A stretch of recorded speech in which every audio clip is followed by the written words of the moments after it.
Maybe. Okay, yeah. Maybe.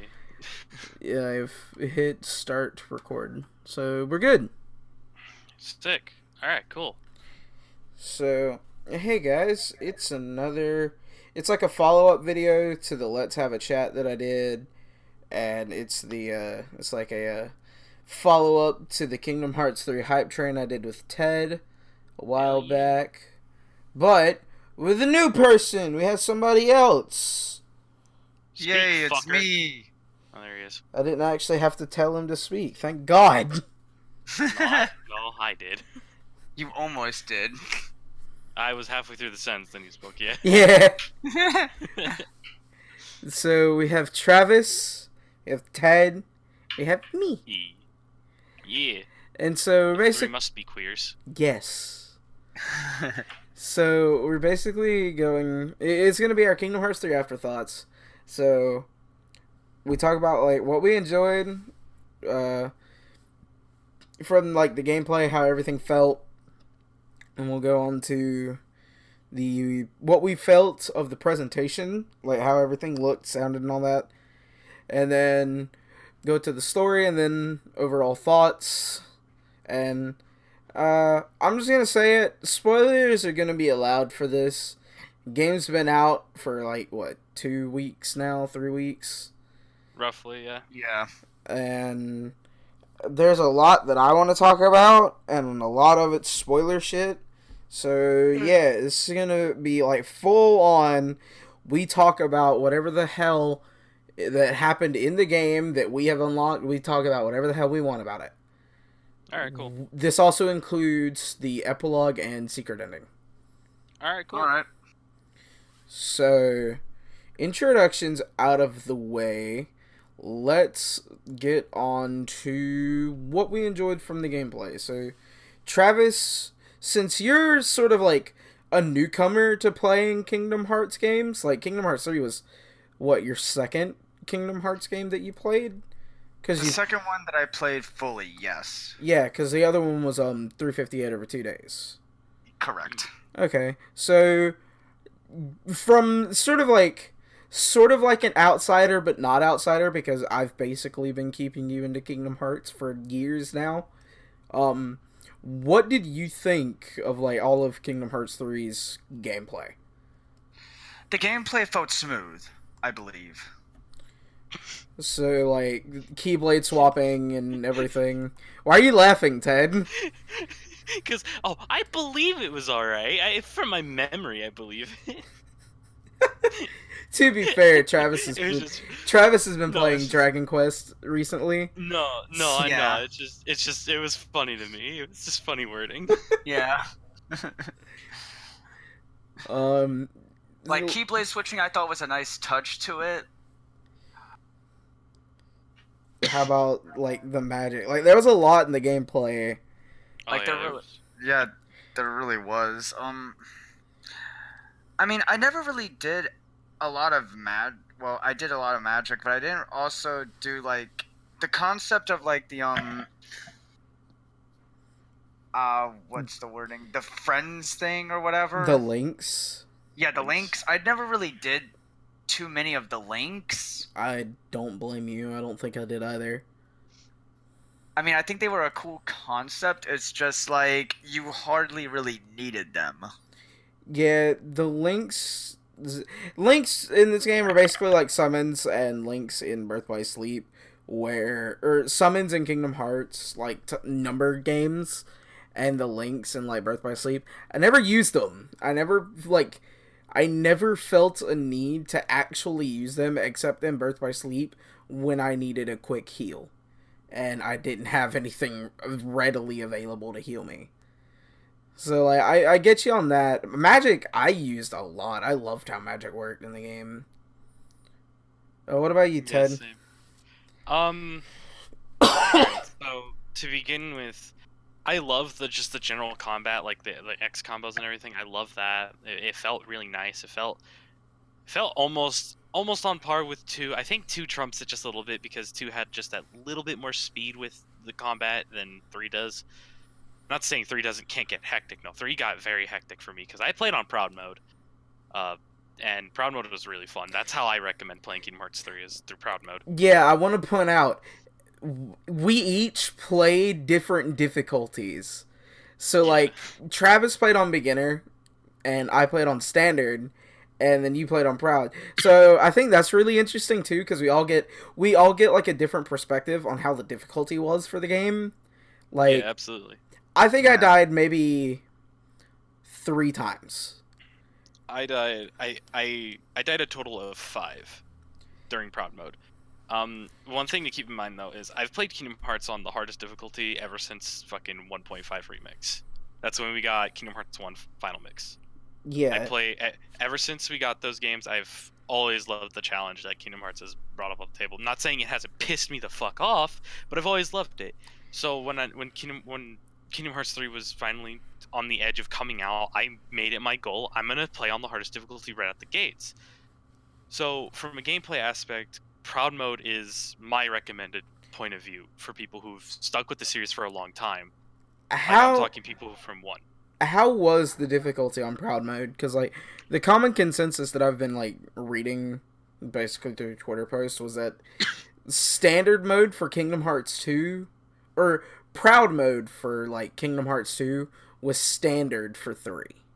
It sort of felt like there wasn't a whole lot of difficulty to it. Not saying that there wasn't any. Like, you totally had the option to do, like, 0 EXP runs. Oh, absolutely. But to a lot of people, and to me included, it felt like the difficulty was sort of not there. It's lesser than 2, and it's a lot lesser than 1. I'd say the difficulty is about Dream Drop Distance level of difficulty, because I've played Dream Drop Distance recently on Proud Mode and beat it on Proud Mode finally. You finally beat Dream Drop Distance. Yeah, I finally got around to beating Dream Drop Distance, but I played it on Proud, and I'd say the difficulty was pretty similar to Dream Drop Distance for me overall. I didn't have too much of a hard time, but at the same time, there was just that little bit of challenge that I really liked, and it felt like it was perfectly balanced. And yeah, okay, that's the difficulty thing. But in terms of gameplay, I love the magic system in 3. The magic system in 3 is hands down my favorite numbered entry way of handling magic. All-time favorite is still Birth by Sleep and Dream Drop Distance. I love Command X.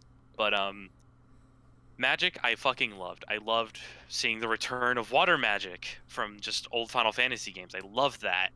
I love seeing old spells that I haven't seen in a numbered entry in years come to life with Zaws. God, Zaw magic is fucking cool. But Keyblade switching is, for a style whore like me, something I really fucking enjoyed. Like I'd combo one enemy with Kingdom Keys, swap to I don't know, Fated Wheel of Fate, and combo a few enemies with that, and swap to Diamond Dust or whatever the fuck that Crystal Snow. Crystal Snow, and I'd swap to that, and I just beat the shit out of people. It was fucking fun. I loved styling on it, and having the ability to form change at the end of a combo, because that's something Kingdom Hearts 2 had that 3 doesn't, is the forms. Proud Mode, not Proud Mode. You mean Valor form? I was about to say, you mean the drive forms? The drive forms, like the form changes, pretty much. That's what we get in 3, to a degree, because each Keyblade has its own unique fucking form. It's sort of like it combines the drive forms from 2 into the Keyblade itself. Yeah, and I actually really fucking enjoy that. I did too. I liked it a heck of a lot. Especially because, like, you had the combo meter, so the more you built up combos using a string of, like, physical hits from the Keyblade with magic, you can get a combo of, like, Waterza into Wheel of Fate's second form, which turns it into, like, a lance, which was really, really cool. Oh, it was so cool. The favorite, though, honestly. Some of the things that I liked was the, every person could play the game differently and have a different experience depending on what Keyblades they personally like to use. Like for me, I ended up using Crystal Snow, Wheel of Fate, and God, I think I would swap it up between like Starlight and Mirage Staff. Yeah. depending on what I was feeling. And the aerial combos, because like I really like fighting in the air.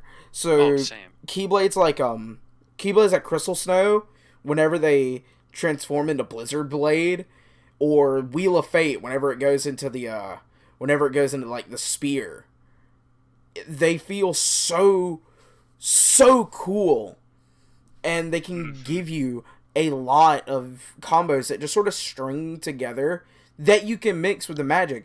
And something I noticed that I kind of like for some Keyblades but don't like for others is whenever you're in the Keyblade specific form, your magic changes. So like for certain Keyblades, I think like maybe Hero's Origin, if you use any kind of magic instead of it sending like like if you use fire, normally it would send out like a fireball. But for like Hero's Origin, if you were in like the shield form, it sort of put like a fire circle around you.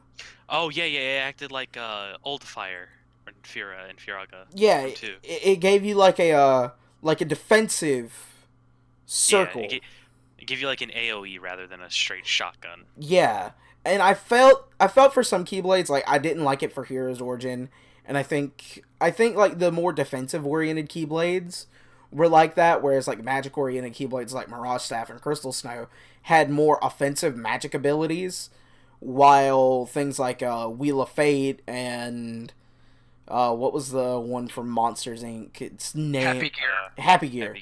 Happy Gear. That's sort the of. one I used. I used that like. I used Happy Gear for a while too.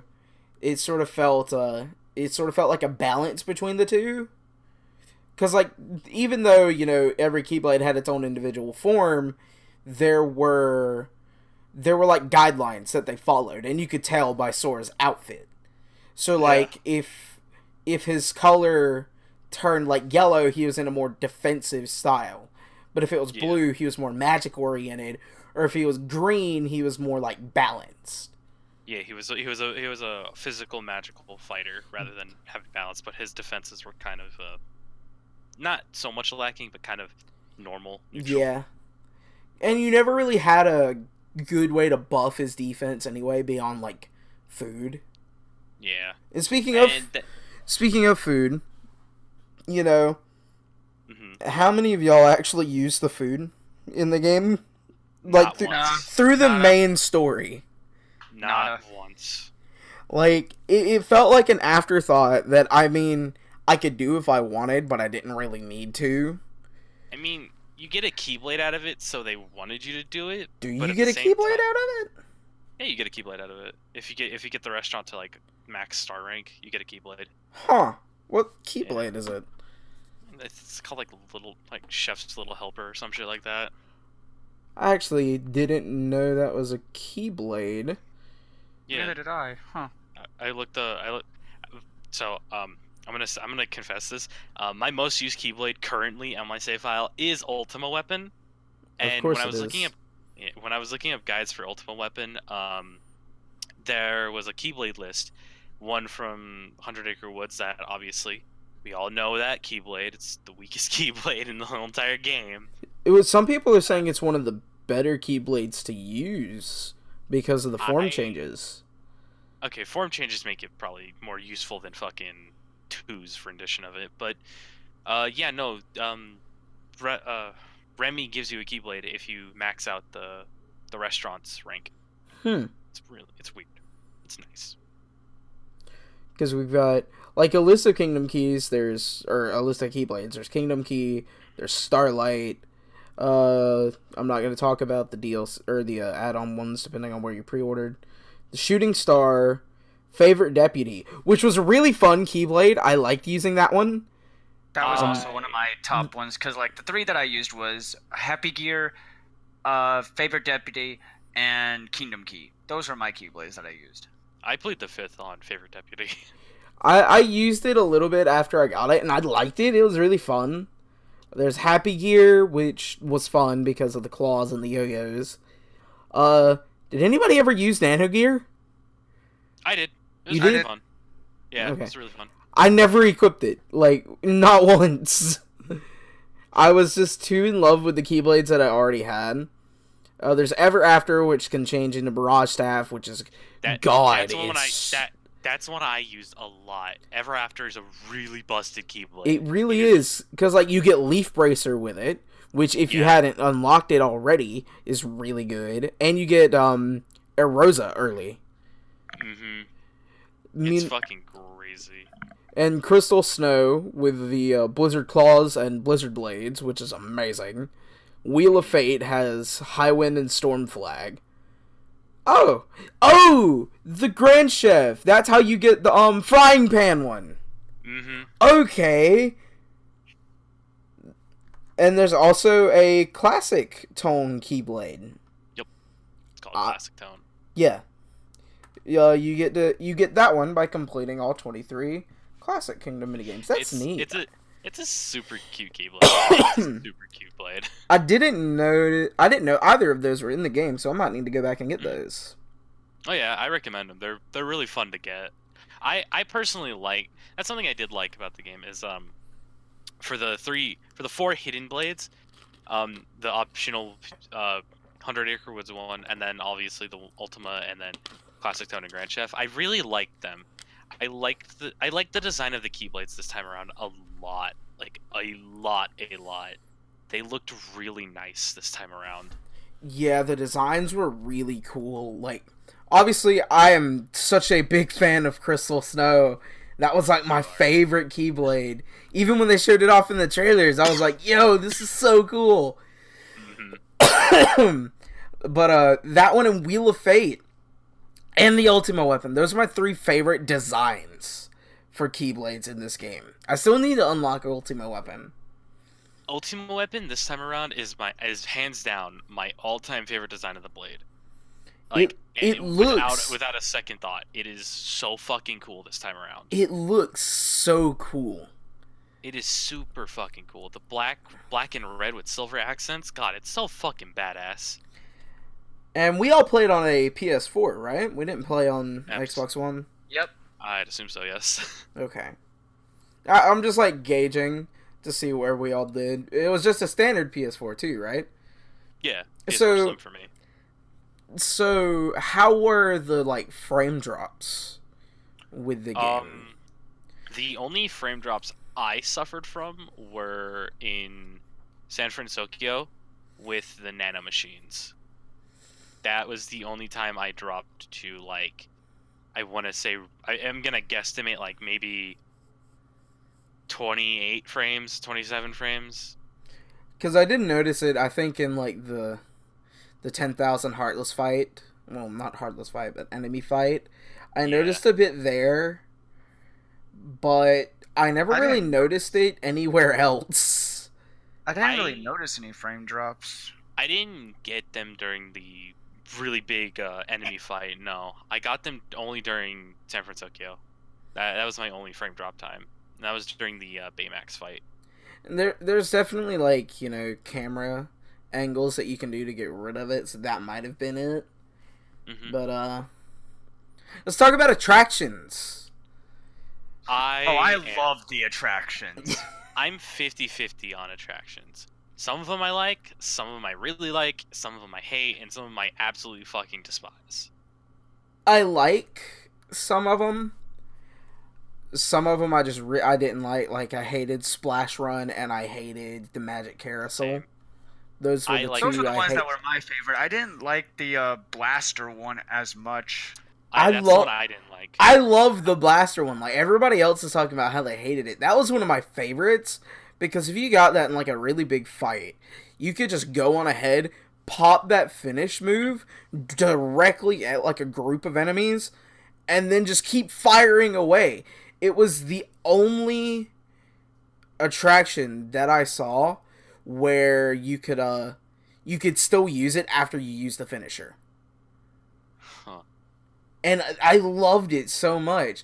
But, like, Magic Carousel I just hated because it locked the camera into a weird angle, and it was a rhythm game that just, I didn't like it, because it was super bright, and that made it hard to see the ring to get the most out of it. Yeah, but my all-time favorite one would be Pirate Ship. Same. Pirate Ship My was pretty great. my favorite to use is Pirate Ship. All the other ones I felt like were good. They just didn't match up to what I Pirate was Ship, which expecting out of them. sadly was the first one that we did. Anyway, I didn't like the water one. I fucking hated the water one.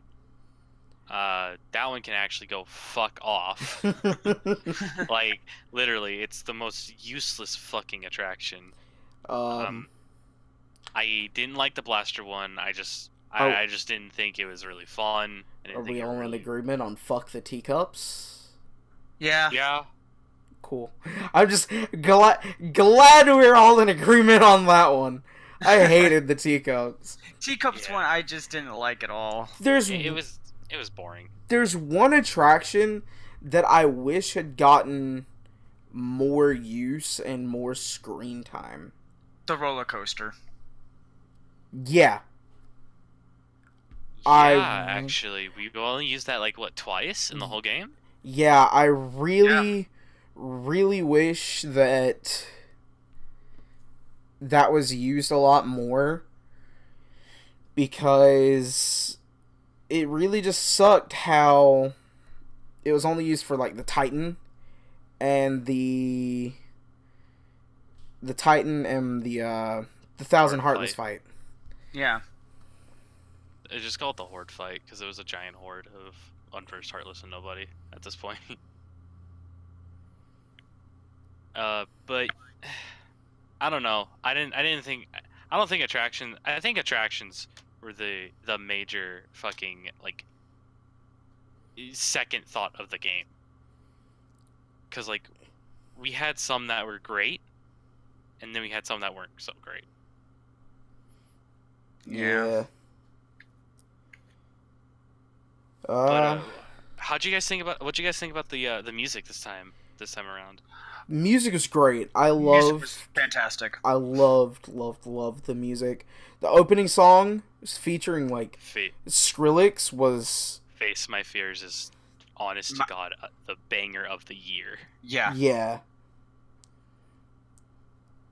I love the general composition of Yoko Shimomura for the world composition, because she does amazing work.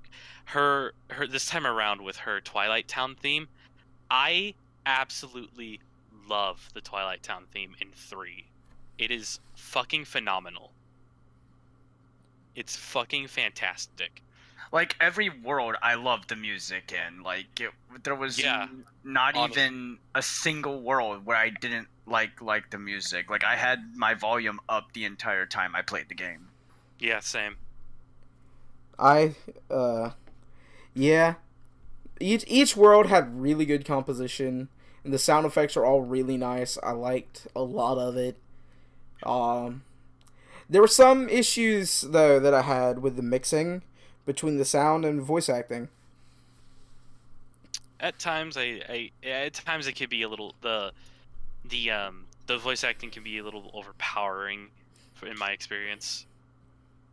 It's more like there were certain scenes where the sound was overpowering the voice acting. Namely, early on. Early on, it was real.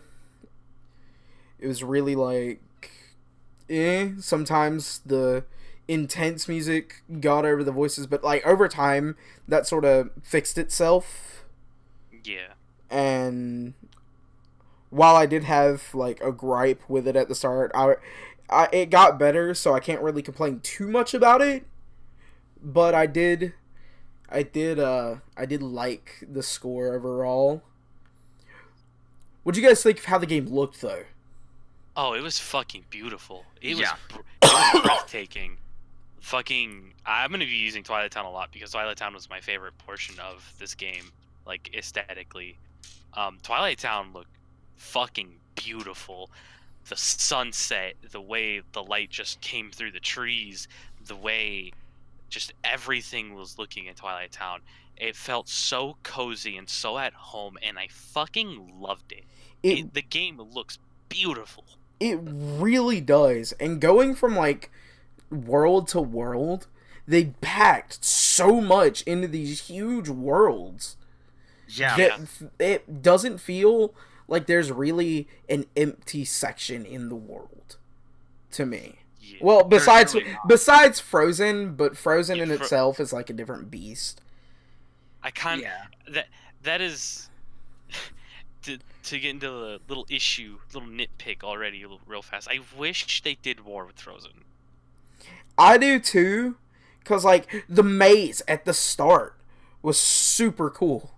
It was. Yeah. Like, I just, honest to God, wish there was. I wish we could go explore Arendelle. I do too. The kingdom of Arendelle. I really wish we would have gotten to do that. And I get why Frozen was sort of empty, because basically you could summarize Olympus and Frozen in a few words. Sora and friends get blasted off a mountain. Mm-hmm. Yeah. And in Frozen situation, Sora and friends get blasted off a mountain several times. And you're constantly going back up that mountain. And so it got kind of tedious. And granted, you do get to explore different parts of the mountain every time you go up it, but at the same time, it's still going to the same location. Mixed with like the snow in the world, it made it feel bland. Whereas if you look at Tangled, there was so much going on that even if you got lost, you could still enjoy the scenery. Yeah, in Olympus, there's like 3 major sections. That you've got like the town, you've got the little forest area that not forest, but like open area that you start out in, and then you have Olympus. Yeah, the garden area. Yeah, and it's so cool that you don't mind going back through that little garden area because you're going to a new location. Whereas in Frozen, you're just going back up to Elsa's castle. It's just all snow. I think snow is a very bland aesthetic. Now, to give the Frozen world some credit, it had a really, really good boss fight. I loved that boss fight. I think that was one of my favorites. The original Heartless fight in that one was fucking phenomenal. I loved the design of it. It was fucking great. The fight itself was really, really fun. Although I think my favorite fight still has to go to the final boss. we can get into that in a bit. In just a bit. In just a bit. Yeah. I will say that I think the delay from swapping engines was worth it, because originally it was going to be on I think it's the Luminous engine, which is what Final Fantasy 15 is on. Yeah. But then after a year of development, they decided to change it into Unreal Engine 4, which was honestly such a good change. It works so well for all the different worlds. It also fits. It also kind of works better with the Disney aesthetic. It does. It really does. Because if we had a render of Sora from fucking that, and he looks like he's from Final Fantasy 15, next to fucking Donald and Goofy, it looked a little jank. Yeah, I think the only area in Kingdom Hearts 3 that didn't really benefit from the change to Unreal Engine was 100 Acre Woods. I think, and it's optional, but the graphics for that world in particular and how things are done and how Sora looks in it, it just looks so off compared to Twilight Town, Monsters it's always Inc. looked off. Well, in Kingdom Hearts 2, it sort of worked because Sora looked like he could actually fit in that world. But in Kingdom Hearts 3, if you look at, I'm drawing a very weird comparison here. If you look at Super Smash Bros. On 3DS, you had the option to change the outlines for the the fighters. And you could have a really bold black outline around the characters. It felt with like the blended background. That's what it felt like Kingdom Hearts 3's 100 Acre Woods was, with Sora being on that sort of like blended background with a like black outline around his body during the cutscenes. It just looked super weird. Whereas like Kingdom Hearts 2, everything just sort of fit because everything looked similar. I thought he looked fine. That's the only one I have an issue with. Every other world in the game is great to me. Yeah, I thought 100 Acre Woods was really nice. It was really cute. I loved the way it looked. It was pleasant. It was like it looked like a little coloring book. I really liked it. Maybe it's just me. I don't know. It very well could.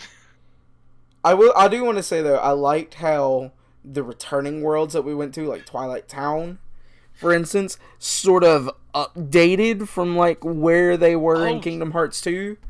It's the same thing with Olympus. I fucking love that. Well, in Olympus, we didn't revisit the same areas. It's a revisited world. It's a revisited world, yeah, but I'm talking about like something like Twilight Town, where the big overworld, or the big like the plaza downtown that we're in, downtown that we're in, we've been in that before. We've been in it like a lot in 358 over 2 days. We were in it a lot in Kingdom Hearts 2. 2 hours at the beginning of the game for 2. But in Kingdom Hearts 3, they changed up different spots to where, like, the tram yard, where you would go to, where the trams would go, there's, like, a gate that they can go into to rest. That had been changed completely into, like, an outdoors movie spot. Yeah. And that little touch alone, that with them covering the hole in the wall to the forest. Oh god, I was so happy about that. I was so happy seeing like the patches and shit they did to Twilight Town. It was really cute. It's so cool because it shows like a sense of world progression. Yeah. Whereas like Kingdom Hearts 2 kinda did, kinda didn't. I mean, sort of. I mean, I think Kingdom Hearts 2 supposedly takes place within the span of, like, 2 weeks. I don't know about all that. I think I'm pretty sure that's what it is. That's what everybody's been saying, but... Huh. Because, like, Sora is, like, 16, maybe 17 in Kingdom Hearts 3. Yeah. And he was 16 in Kingdom Hearts 2. Right. So, I don't know. I do like the like sense of world progression for that world, because it's one where we have an area that we revisited. Yeah. Now, granted, when I went into the sewers to get to the forest, I was very confused. Because I went across it by accident. I didn't realize that's where you were supposed to go, because I didn't realize they had patched up the hole. Out of instinct, I went straight to where the hole was, and I'm like, wait, where's the hole? Where's the hole in Twilight Town? What the hell? Well, for me, it was sort of... I wanted to look around everywhere else first, because I knew, like, oh, that hole's going to be there. That's where I got to go to get to the forest. And when I had dropped, because I hadn't gone that way yet, when I dropped into the sewers, heard Donald say, do we really have to go this way? And I was very confused, like, what was Donald talking about? It felt like I had skipped, like, a major scene. And, like, it's those noticeable things for like longtime fans of Kingdom Hearts that are it's so noticeable off the bat if you're paying attention. Mm-hmm. And it's so cool. Also, while we're on the topic of Twilight Town, how about the what was it, the Demon Tide that was there? I shit myself. All those health bars. I straight shit myself. I'm like, oh my god, that's as much as Sephiroth in critical mode. I looked at that and I was like, they can't expect us to go through all those health bars. This is the beginning of the game. Yeah. I'm just like... I was even resisting the urge to drop in the spoilers. God, this health bar. Yeah, no, it was bonkers, dude. Yeah, even on beginner, which I played mainly because of story purposes. Now, we're going to go back to gameplay real quick because we sort of skipped out on this. How about playing as other characters? I thought the section where we played as Riku was the most rewarding fucking section I've ever played in Kingdom Hearts. Sections, yeah, the most rewarding sections of the game, because fuck, I love Riku. Riku's my favorite Keyblade wielder besides Lee. My thing with that was it dropped it on us at such an unexpected time where I was sitting here thinking, we're not playing as Riku this early on. No way. We can't be. And then it's just like, oh, here we go. Yeah. But with how they were with how the camera angles were, I was expecting to be able to play through the Realm of Darkness a little bit and not just, not just the fights. But I'm really happy with what we got out of it because not only did we get to play as Riku, we got to play as Riku with all of his magic. Yeah, like Dark Aura, Dark Shield, and all that shit. Dark Firaga, we got to use Thundaga, Blizzaga. We didn't... We wasn't got a fully decked out Riku. It wasn't one of those things where you lost all the abilities. It was, this boy powered up, we in there, let's go. Yeah, it was really nice. Did Riku have a shot lock? No, he didn't. I don't think he did. I'm gonna go back and, because I need to start a new game for Proud Mode, because I haven't played on Proud yet. I'm gonna check, just to see, and I'll put it in, the video feed if he does, because if he does, that'll be really cool. I really want to see that. But I thought that being able to play as other characters was really, really cool. And here's gonna be our, first big spoiler drop. Being able to play as fucking Aqua... Oh my god! Was amazing. No, that whole sequence after saving Aqua had me on fucking edge. I loved every minute of it. Going back into the land of departure to go and play as Aqua fighting Vanitas, using Aqua in her weakened master state where she's got Master Ericus' Keyblade. She has all of her magic that you were able to use in 0.2 of Fragmentary Passage. She has her shot lock, her air dashes, her barrier, everything. It was Aqua, and it felt awesome. I loved it so much. Speaking of Aqua and the whole section, going back to presentation-wise, the minute they walked up to Castle Oblivion, and she fucking revealed that it's just the fucking land of departure, but fucking Rubik's Cube to hell. Yeah. And that made me teary-eyed. I'm like, no! Why are you telling me this? Obviously we know that. I was about to say, we've known that. We've known that because of Birth by Sleep. But, seeing her undo it all, it's just like, well, oh she my was God, the one that did it. I know she did. I'm saying, seeing it with our own eyes, seeing how it's unfolded into the land of departure was fucking amazing. It really was. I was kind of teary-eyed too when I saw it. I was like, we get to go into the land of departure. I was sitting on my couch. I was bouncing. I was really giddy. Cause that's the one area in Birth by Sleep you sort of can't visit. You can't go inside their homes. Yeah, you can explore the outer world part of it, but you can't ever actually go inside. Yeah, and you can't go into where they took the Mark of Mastery after the first tutorial bit. And for as minimal as it was, I still loved it. I absolutely fucking loved it. It was so nice. And it felt nice.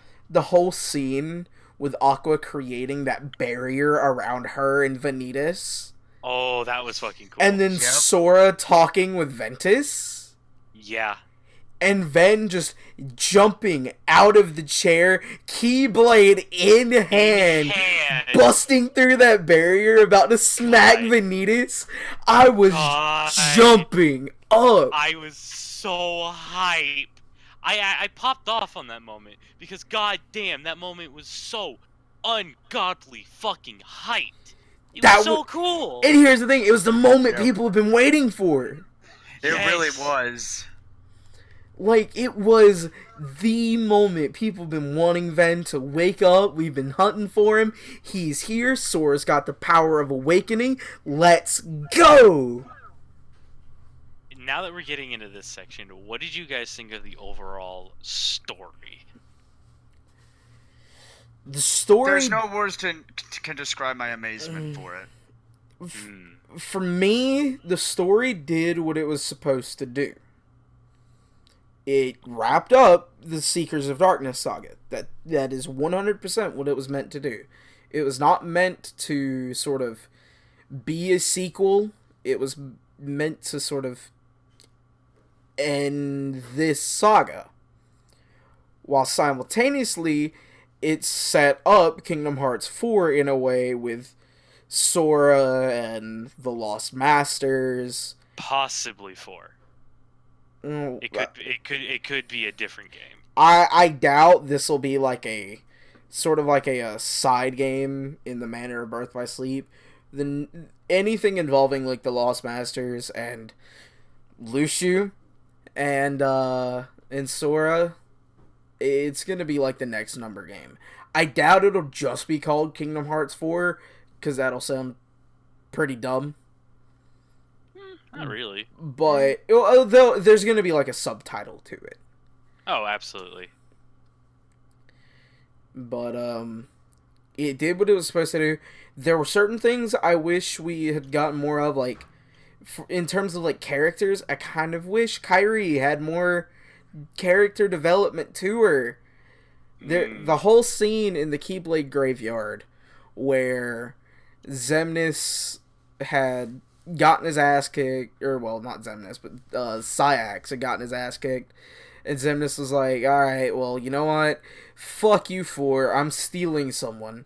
And then he just warps behind Kairi and kidnaps her. There's like a good, like, minute that Kairi could have made her Keyblade disappear, make it appear in her other hand, and whack Xemnas in the leg.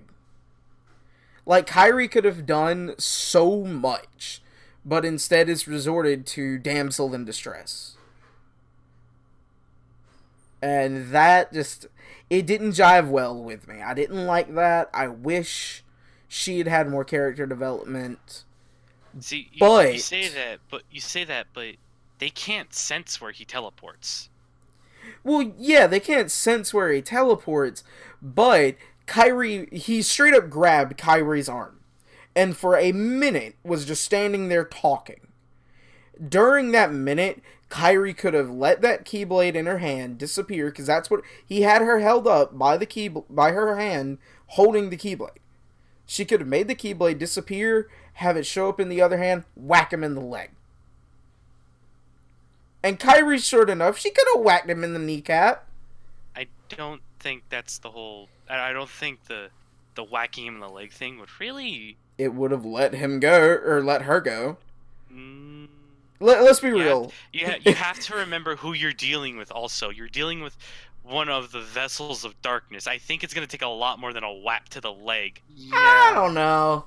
Plus, Kairi did have training, but was that training really enough, though? A lot of people were more like, Kairi should have spent more time in that world that Merlin made. Kairi should have gotten a lot more character development. Yeah. But yeah, in general, I agree. But I don't think the whole issue with her getting abducted would have been solved with just a whap to the leg. Because you also have to remember, he's an imposing fucking force. So I don't know. I feel like a really good hit to the knee would have made him let go. A really good hit.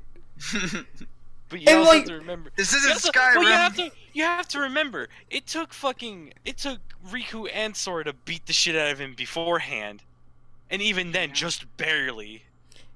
Yeah. But again, if you got hit in the knee, you're gonna flinch for a second. That's us. Obviously, we're gonna And- do that. Well, here's the thing, too. There's 4 people standing in front of Xemnas while he's talking. That's the main issue I had. No one could have just jumped in and done something. Like, Kingdom Hearts has this thing called standing still syndrome, where for some anime magic reason, in a moment like that, they just don't move. Sora could have shot a fire at him. Kairi could have whacked him in the knee. I'm not getting over that. She's short enough. No, She could have really kicked him. She could have kicked him. She could have done anything instead of just struggling with one arm in the air. I mean, that's all she can really do in She that could time have kicked like him. that. Could have stomped on his foot. Yeah. We have. Hold on. Back to this. Hold on. Vessel of Darkness. Let me put it this way. If Hayner has the balls, doesn't have a Keyblade, if he has the balls to jump up and try to kick Ansem the Dark in the face while shouting, "Hey, loser," Kairi could have done something. Hayner did more than Kairi did. But you also forget, Hayner got fucking yumped immediately after that. Yeah, but it was because of the Heartless. It wasn't because of Ansem. It had nothing to do with Ansem. It was purely the Heartless that did it.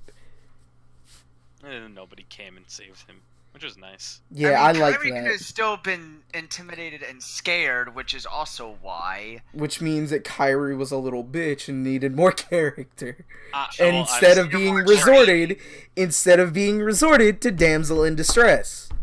I agree with the damsel in distress thing, but Travis does make a point. This dude's the fucking antagonist. One of the many antagonists.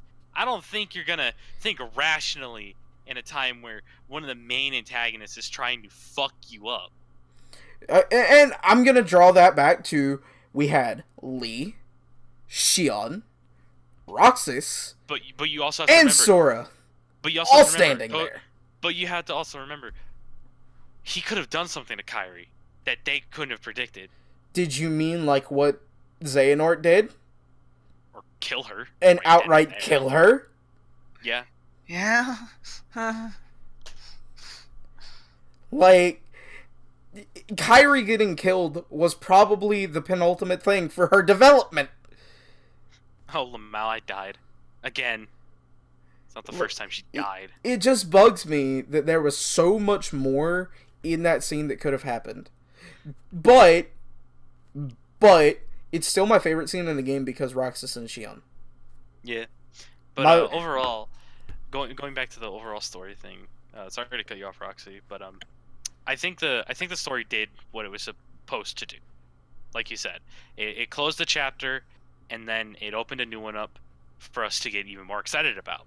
Because now we have the Seekers of Darkness done and over with. We're done with that. Now we got the fucking Missing Masters. Yep. I like to call whatever saga this is going to be. I've been calling it the Lost Master saga. Because, I mean, hey, it works. Lost and missing either way. I do like how, even though I may not be a fan of it, I like how Union Cross is having more and more of a presence than what I initially thought. Oh yeah, because it's the fucking Keyblade War. It's legitimately the Keyblade War. Well, even post Keyblade War, because that's what Xehanort had. Xehanort successfully managed to do it. But even like post Keyblade War, the Lost Masters are still having a presence. Like when Sora fucking died, we are in heavy spoiler territory. Good God. Absolutely. Yep. Keep in mind, if you don't want to hear the I'm spoilers, marking this to hell and back for spoilers. Yeah, local lesbian will put up spoiler markers to skip in the video or just. I'm just putting a big spoiler tag on the video to say, hey, if you don't want spoilers, don't watch. Don't watch this. Honestly, yeah. Yeah. But when Sora fucking died and went to the final world, there was one star that you talked to in particular that I am goddamn positive is Ava. Yeah. No one can convince me otherwise. After reading through all the secret reports and seeing how there was a girl that mysteriously appeared with no memory, and then there was the girl with a name that was never said in the section thing, whatever. Mm-hmm. In the final world, and there was the whole thing with Lee and Isa where they were looking for the girl, and then Ava not showing up in the epilogue. It's totally Ava. Has to be. The major question is, what happened to her? That's what we gotta find out. Like, that's what I want to know more than anything. Also, I can't believe that what was that game that Toy Story was showing off? It was a certain game. Verum Rex. Yeah, I can't believe Verum Rex is a real game. Yeah, it's versus 13. Can't believe he's a real character. Yozora. Yozora's just Noctis. It's just versus 13. But with heterochromatic eyes. Yeah. He's got a blue eye and a red eye. Yeah. I guess he's an actual. I guess he's just an actual fucking character now in Kingdom Hearts. Yeah. But that's something that's something I'm also really excited for the next Kingdom Hearts game, because Roxy and I, we pointed this out to each other, or she pointed it out to me after I watched the secret ending, and that is Sora and Riku end up in fucking Tokyo. Yeah, they're not specifically Akihabara, I think it is. I thought it was Shibuya. Shibuya, Akibara. It's one of those two. I don't remember. Yeah, but they're in Tokyo. I saw that. And what game took place in that area? Shibuya? The world ends with you! So either Kingdom Hearts 4 is gonna be really intertwined with The World Ends With You, or The World Ends With You is gonna have Sora in it. The World Ends With You too? Yeah, The World Ends With You too. Sora. The World Ends With You too, Sora edition. Sora edition. I want to call back Sora version and Neku version. I want one for Switch, one for PS4. I want to make a callback to a certain line that was in Dream Drop Distance as well, where Neku was like, "You gotta visit us in Shibuya sometime," and Sora was like, "Totally." And then in that world, it looked so much like Shibuya. It looked almost exactly like Shibuya. It had the big fucking corner monitor with the big fucking TV screen on it. And it looked like a busy Japanese street. You had the same reaction I did, where initially we thought it was the world that never was. Yeah, I thought it was the world that never was, because we had the rain puddles and the lighting, and it's like, oh, this like is the world that never was. The dark buildings. Yeah, and it's like, then oh my God, we're going back. And then as it progressed, it showed like the lighting. And I was just so amazed. I want to know who it was in the black cloak that made the heart. I have a feeling it was Lucio. I don't know. I don't think it was Lucio though. I think he was doing something else. I think it might have been somebody completely different. Somebody might be related to Yozora. Could be, or it could be somebody completely new that we've never even heard. Wait. I was gonna say it was the fucking kid that took the Keyblade from Lucio back in back cover. No. Master of Masters gave Lucio that Keyblade. Oh, well, it might have been Master of Masters. That's what I was gonna say. It could have been the Master of Masters, because we still don't know. Because okay, we've been fucking trying to find out what the fuck Kingdom Hearts is forever, and we still don't know what the fuck it is. We still don't know what it is. Yeah, we do. And now it's saying Reforge Kingdom Hearts. So it's like, what the fuck is going on? We know what Kingdom Hearts is. We know that it's a world. We know that it has a lot of hearts with it. But by reforging it, I guess we're just making a new Kingdom Hearts, like another fake one. God fucking damn it. So we're going back to 1. Yeah. Yeah, we're going back to 1. God damn it. Back to square one. No, but I don't know. I'm really curious. I'm really, really super duper curious on to see how this is gonna play out in the future for Kingdom Hearts. I'm really curious on what they'll do first. On if we'll see DLC for 3 or if they're just gonna go right into development on 4. I really hope we get some DLC for 3. Like in the meantime, like maybe some more secret bosses, because fuck, that secret boss was disappointing. I liked the Dark Inferno. We'll get there when we get there. But like you know what I'm saying, like DLC, like extra keyblades, more secret bosses, maybe some story elements thrown in there. Because Resident Evil 2 just had their story element DLC, the Ghost Survivors. What it's called. If we get DLC, I hope it's some more secret bosses. Maybe some like old throwback keyblades, like Star Seeker. Oh, that'd be cool. I would love a Star Seeker keyblade. Or Fenrir for or Fenrir. Sora. Or Fenrir or Lionheart or Debugger. Just some old keyblades. But what I really hope, like if we do get any kind of story thing, I hope it's not Sora. I want some more story stuff, but from like different perspectives. I want one where we play as Lee. Yeah, that would be super cool. Like a little bit of story. Like a little bit of story DLC involving Lee and Kyrie in that special world. Mm-hmm. I would love that, to be able to like, you and me in the ring, Lee. I want to do that. I want to fight as either Lee or Kyrie. Yeah. For that like little thing. I want all of that. But more importantly, I want Shion DLC. Yeah, I know you. We know you do. We know God. you on DLC. I want a good secret. Okay. So now we're getting into this.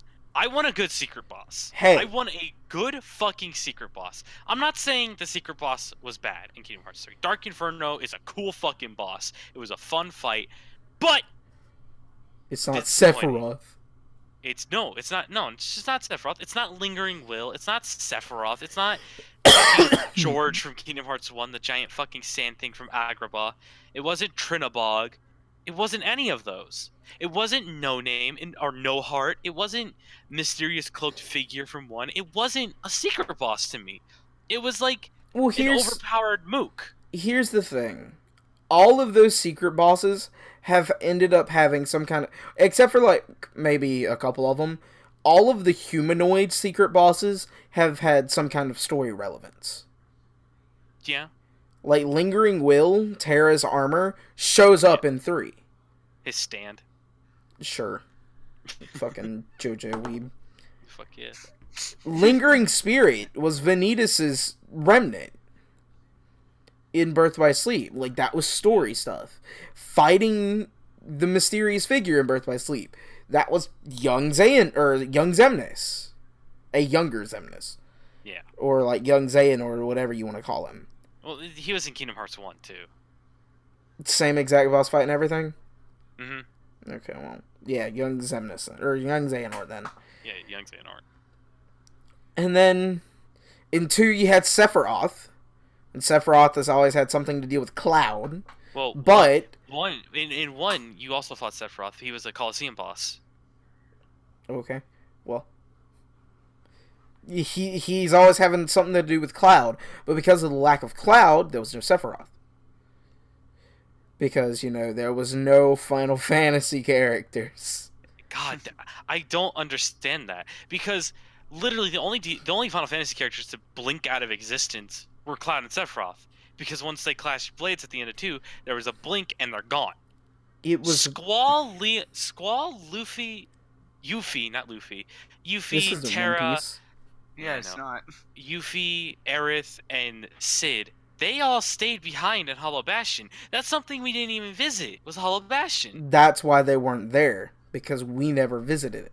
They were never relevant to Kingdom Hearts 3, because they were never relevant to the Secrets of Darkness saga. They were just relevant for the world progression. Still would have been cool to see them. I mean, it didn't really detract anything from the story. No, it didn't. So I'm not too torn up over it. I am. I'm just a Final Fantasy fan. Maybe we can get some DLC where we do get to visit, Radiant Garden. Or maybe fucking get a DLC where we fight alongside Noctis for something, like a special event. Yeah, like cool. Special event stuff would be cool. Yeah. But it really can't be done in the way that 15 does it, because 15 is open world. No. No. They could make like a Kingdom Hearts version of Noctis. Well, here's what I'm thinking. They could do it in like Final Fantasy 15 style. They totally could. They could like add it into the Gummy world. Because we never talked about the Gummy ship. Let's talk about the Gummy ship. Gummy ship was super open world. It was a lot. It's the best Gummy ship in the entire fucking series. After playing a lot more of the Gummy ship missions, I fully agree. Because I was really iffy on gummies for a while on the Gummy ship in 3, because like I didn't do a whole lot with it. But there's so much you can do. So like for any kind of like special event, instead of adding just a full-on huge Kingdom Hearts 3 world, they could add a little small world in that huge Gummy ship world that you can visit to do little story events. So, like, if they wanted to do, like, a 15 and Kingdom Hearts 3 crossover, they could add, like, a little world, little portal in the Gummy world that you fly to, and that puts Sora in Eos. Yeah. And they could have it like a Dissidia NT version where, like, Noctis is all of a sudden fucking teleported right the fuck out of his seat in the Regalia. And is somehow in, Kingdom Hearts. Well, what world would he be in? Probably, like, it'd give us an excuse to go to Radiant Garden. I guess... I don't know. I like the Sora going to Eos a lot more than Noctis going to Radiant Garden. I want to see more fat chocobos. I love the fat chocobos. I want to see more fat chocobos. I love the fat chocobos. Fat chocobo in Kingdom Hearts 3. Please. Please. Chocobos in Kingdom Hearts. Where the fuck's our chocobo representatives? We haven't had a chocobo rep since Kingdom Hearts 1, and that was a Keyblade called Metal Chocobo. Still the best fucking Keyblade. They're not relevant. Just a giant fucking slab of metal. This is basically how you can summarize all the missing stuff from 3, is if it's not relevant to Seekers of Darkness, it's not there. Yeah, well, Metal Chocobo was a Keyblade, so it could have been relevant. Did any returning Keyblade besides Kingdom Key come back? And Ultima. I was gonna say Ultima weapon. That's there. Ultima's a staple. Yeah, and anything Square Enix, Ultima is in a Square Enix game. It's in Octopath, it's in Kingdom Hearts, it's in fucking 15. 15. It's everywhere. Kingdom Hearts. It's everywhere Square. Yeah, I think that gets out all our stances on Kingdom Hearts right now. And where it stands currently. What were some of the most memorable bosses to you guys? The final boss, for me. Let's talk about that final boss. I love that final boss. I love Phase 1, where it has all the Vessels of Darkness coming at you, and it has, like, all the fucking, all their weapons, like Sayax and Marluxia and Zigbar and all them. I love that. Did you mean Luxu? Yes, Luxu. Luxu slash Zigbar. We'll touch on that in just a quick second. I want to keep talking about the final boss there. Yeah. I love that. I love that first phase. It was super fun. It was super nice. I love the second phase with Xehanort coming down in his fucking dark armor. I want to point out, I cannot believe that saying the words Xehanort is a goat is a spoiler for Kingdom Hearts 3. Yeah, honest to God. Yeah, Xehanort's a goat. That's my favorite thing. I've been like messing with some friends. One of my friends was streaming Kingdom Hearts 3, because like it was her experience and all that. And occasionally I would just say, like, she was getting closer to the ending, and occasionally I would just say, Xehanort's a goat. And everybody be like, what the fuck are you on about? And then when we got to the final boss, I was like, hey guys, remember when I said Xehanort's a goat? Oh. No, that fight at the final boss fight in the second to last phase, when he starts like manipulating the world and switching it all around, that is when I died the most. I died, let's see, when he was switching the world around, it had different phases. So there was like the initial starting phase, then there was when he flipped it the first time, and then there was the underwater phase. And then the phase right after being underwater is where I died the first time on that boss fight. And fortunately, that boss fight has like checkpoints. So I died like shortly into that, like into the post-water phase. And it, when I like respawned, it put me back at the beginning of that phase. So I didn't have to go through the entire fight again, which I was really grateful for. I was too, because it's one thing I fucking hate about JRPGs. If you lose during one of these hard-ass bosses, you have to do the whole fight over again, because if it was a phase change, there's no goddamn checkpoint. Because, like, that fight isn't easy. No, it's No, not. it's not. Especially when Xehanort, like, warps to the center of the map and creates that fire tunnel. Like, you can't damage him while he's in there. No, well, you just have to can. pray to God. You can using, like, magic, but you're flying around the entire time. You're never on land. Yeah, during that fight. You're trying to avoid damage. Yeah, you're trying to, well, unless you're me. I was really reckless in that fight, where I would spam magic in that fire and sort of like go into it, get a quick hits, take the damage and fly out. No, But the major detractor in that phase is like in the ruined Scala ad Kylum fight is during that phase, you don't have Donald and Goofy to help out. So Donald can't heal you. You have to rely on yourself for that. So being reckless is sort of like a harm to you rather than being a bane. Or, yeah, boon and bane, whatever. Yeah. It's more harmful than good, basically.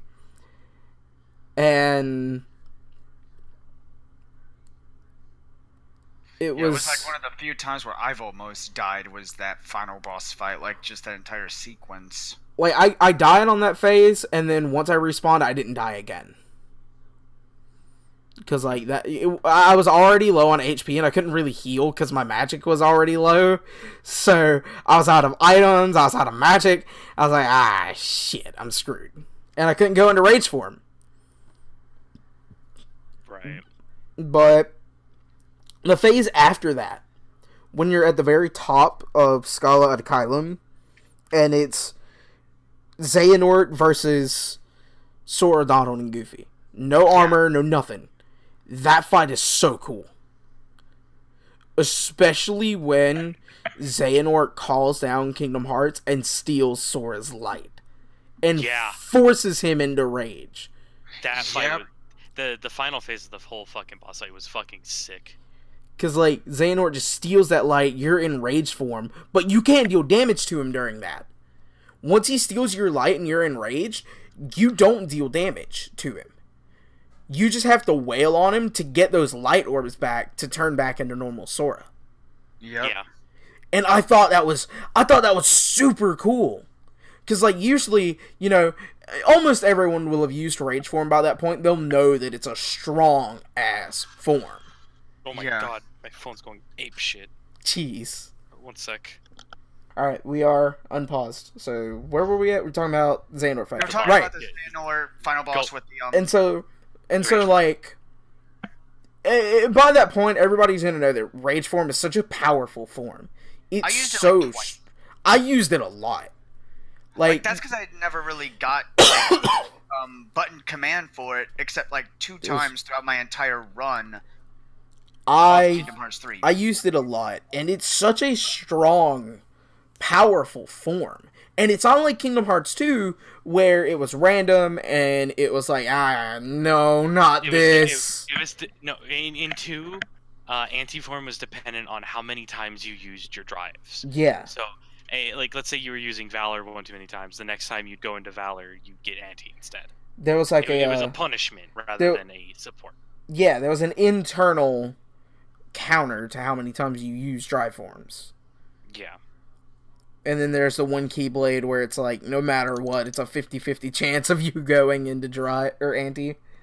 But then again, it unlocks final form. Yeah, that's also one of my favorite Keyblades because it's like a signature Roxas Xion Keyblade. Yeah. To become one. I really like in 3 how the drive form change for Ultimate Weapon is just final form. Is it? Yeah. Oh, that's so cool. He's got the white suit with the black accents on it. It's super fucking sick. But going back to Rage Form, I liked it a whole lot. I liked using it. It was dependent on like your HP and whenever it dropped.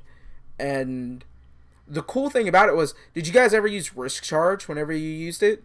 Yes. Risk Charge, that's how you got the ultimate finish for it. Yeah, that's how you got its finisher. Which, to me, I thought that was really cool. Because what I like to do, I used Rage Form a lot against the secret boss. And what I like to do is I would purposefully deal some combos but not fully complete them. Then then hit Risk Charge, combo again, Risk Charge, and then Risk Charge again. That way I could go into final or into the finisher and have my cure or my potion already set to go once I get out of it. Because 9 times out of 10 it worked. Because the finisher against Dark Inferno would send it away from you after you dealt a lot of damage to it. Because that did a lot of damage. Yeah. But like, I like how they used it in the final boss fight against Xehanort. Because you're so used to doing all this kind of damage with it by that point. And now suddenly you're just doing nothing. Yeah, you literally deal no damage. You're just trying to get those orbs back to return Sora back to normal. And then whenever you go to deal the final blow onto him, you get killed and sent to like the game over screen. And then you have to you get the heartbeats and shit. Yeah, and then Donald and Goofy calling you from the controller. Yeah. Like, bro, like, I was flipping out from that. I'm like, what did I do wrong? What did I do wrong? And I'm like, and then I'm like hearing Donald and Goofy, and I'm like, wait, that's coming from my controller. The fuck? Yeah, I was sitting there because like I played it for 18 and a half hours straight, and I got to that at like 7 in the morning, and I was like, wait, what the fuck is going on? Wait, no, I pressed that right. I did that command right. I know I did. No, I'm not. I didn't. No.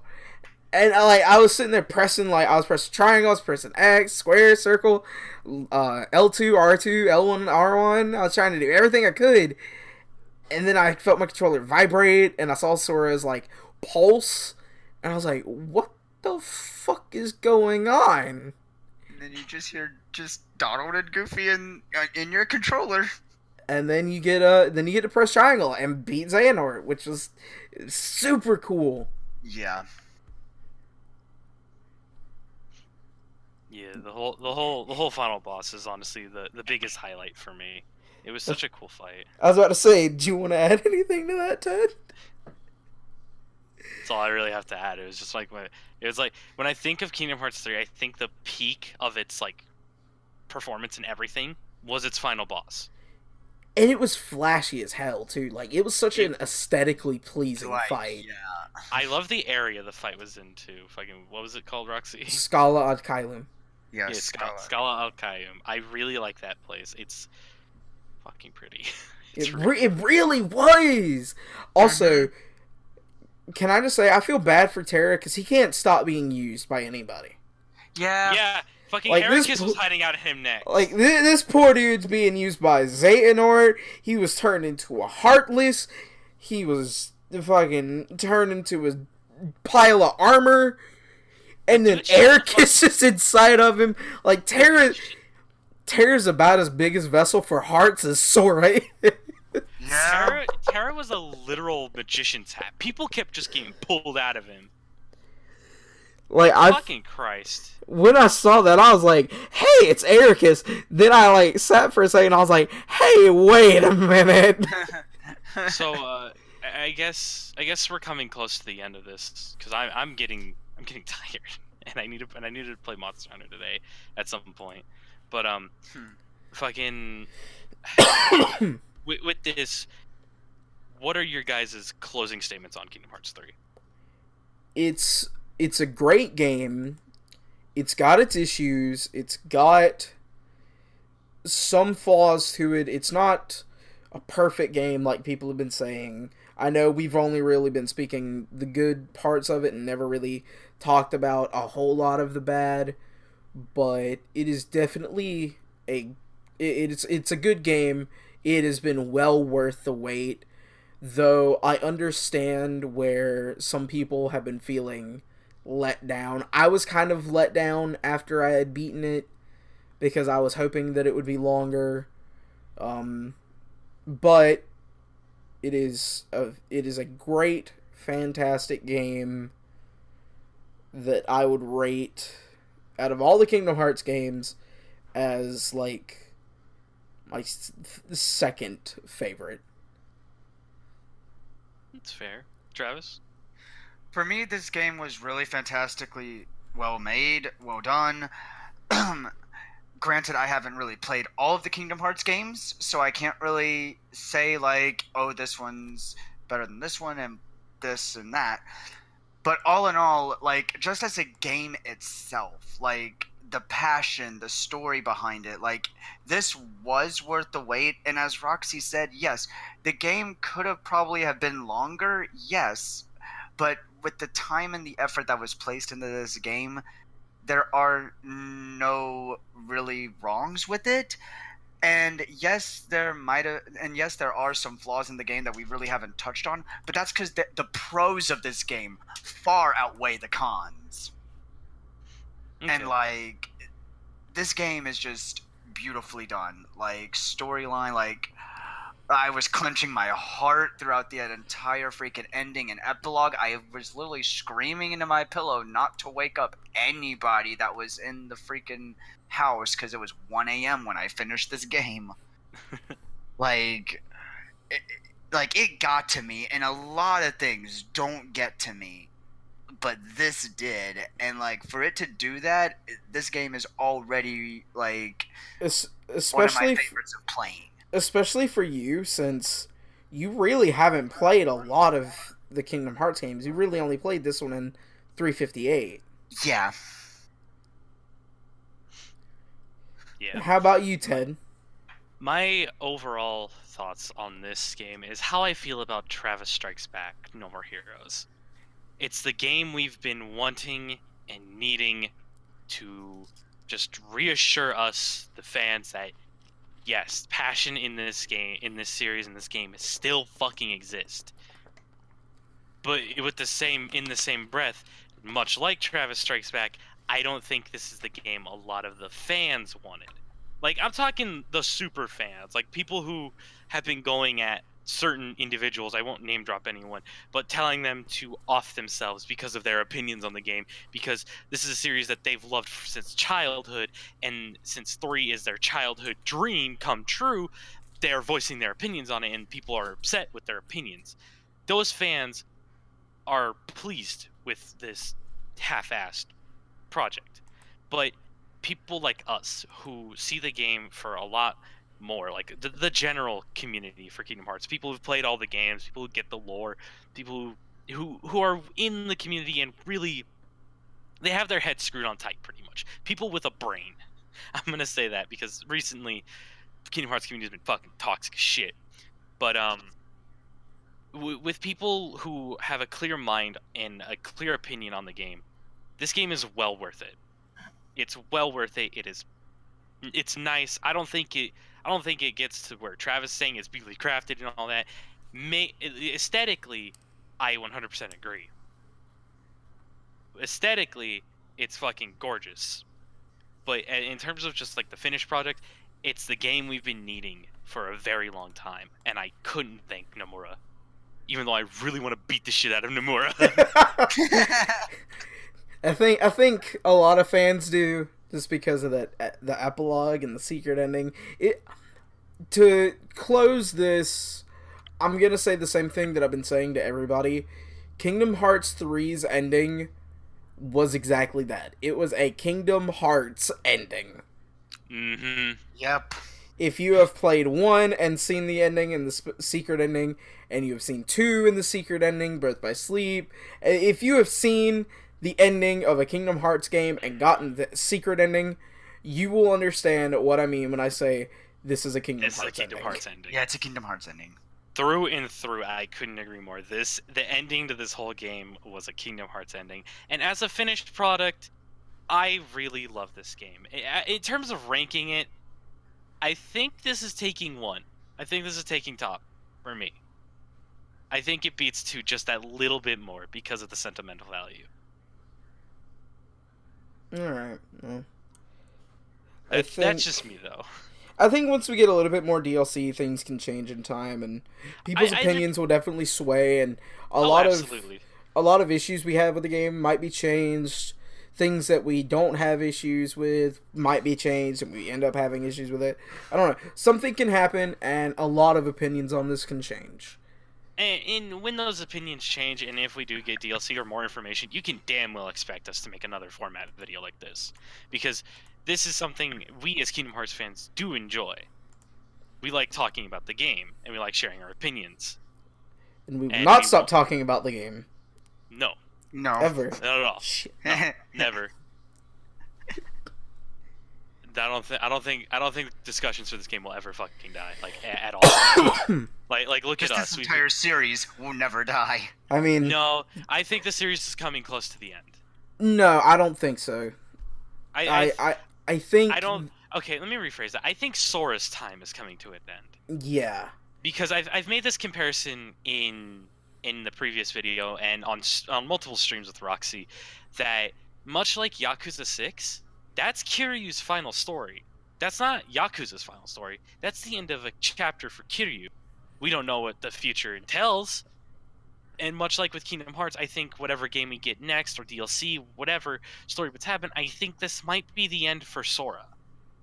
We might shift focus to a new character that was brought back from what was brought back into 3, or we might get an entirely new character, or we might get that fucking white-haired douchebag that fucking asks us, "Do you need help?" as we just mash our fucking triangle buttons to hell and back. Fuck, we don't know. But no, I do think we're coming close to the end of Sora's chapter in this Kingdom Hearts series. Whatever game we get next will probably be Sora's last adventure. Yes. I don't think I want to stress again. Sora's last adventure as the main character. As the main character. Fuck, for all we know, the last adventure Sora gets on, he becomes the Keyblade Master and he starts teaching people. And we have to take control of a custom character. Yuzora becomes the next MC of Kingdom Hearts. Stop. I don't want that. No. That's my last hope for this fucking series. I think that's gonna sort of wrap it all up for us. Yeah. Thank you guys for coming on for the video. Absolutely. Thanks for having me. It has been a pleasure, and yeah. I will see you people in the audience in the next video. Yep. Peace out. Yeah. Bye. Bye.